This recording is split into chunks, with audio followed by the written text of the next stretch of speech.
Habang nag-relax-relax ako sa bahay guys, nag-text sa akin yung asawa ko, Be, puntahan mo ako ngayon, nasa grocery ako, dalian mo, puro katulog.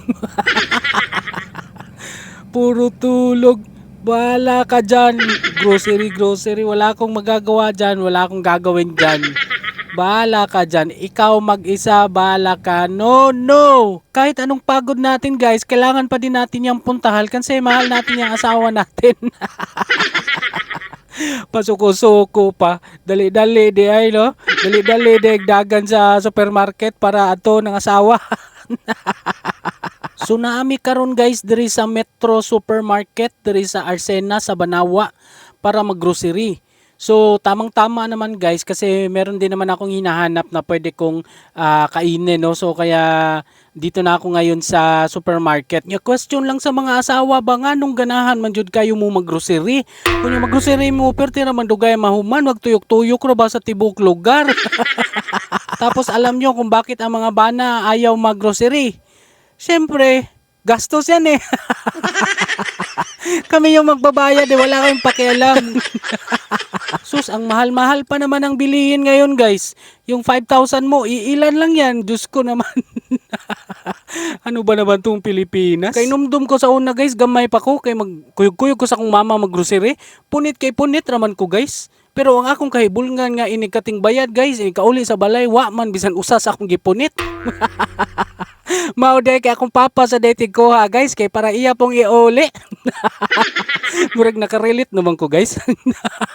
Grabe ang taas na ng mga prices ngayon guys. Yung bigas, naghahanap ako ng 20 pesos guys pero wala eh. Wala 20 pesos nako naman. President Marcos nako naman. Asa na yung 20 pesos natin diyan? Siyempre habang nag-grocery yung asawa natin, tayo naman yung palaging nagsasabing, oh ano, tapos na to, okay na to. Oh, okay na yan, tapos na yan. Siyempre naman, ang laki na yung babayaran.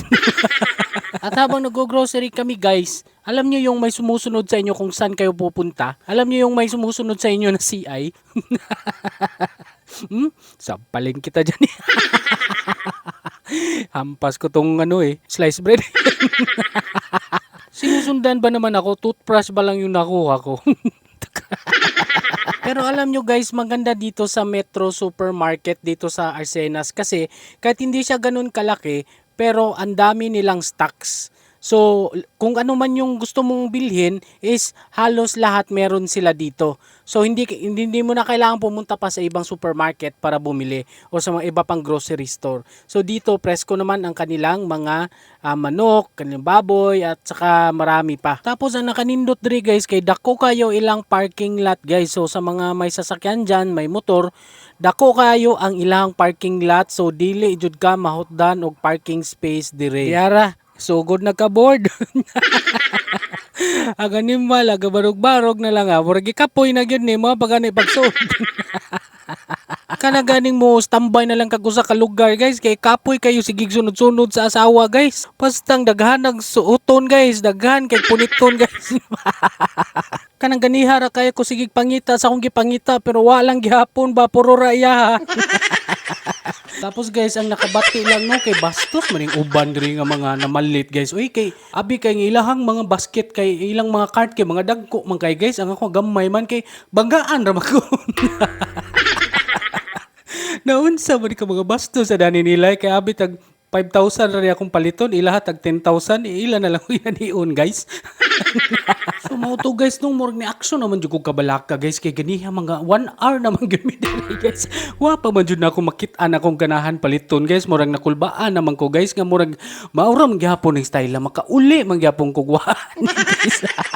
Pero in fairness guys, ang Metro Supermarket diri sa Arsenas baya guys no kay nindot kay pagkahimutang ang ilahang mga palitonon diri guys. No wala magka kanang salimuang guys ba no? So dali ra kayo nimo makit-an kung unsa imong ganahan paliton. Pero sa ako wa lang gyud diri. Kabastos biya ni nila. Kani pod akong asawa gipaani-anhi pa jud ko niya sa Metro Supermarket nga maura man gyapon wa man gyapon ko'y makuha ani guys no. Makauli naman sad ko ani nga zero. Murag puro raman gihapon ni para balay guys. Murag ang akong gipangita. Wa raman gyapon. Basta akong bulsa guys, kina zero. Sa kadugay ba naman namo diri guys, dili ka mazero. Pero seriously guys no, sa mga bana diha syempre ang atong asawa mag-need magyud nag assistance nato. So syempre kita tabangan jud na nato guys, okay? So karon guys na nami diri nagbayad nami no kay para human ni puli nami oy naunsa. Wa magay koy na ako nya magkoy dugay na noong ko diri. Sige guys, see you on my next vlog guys. Maraming salamat sa inyong lahat. Thank you.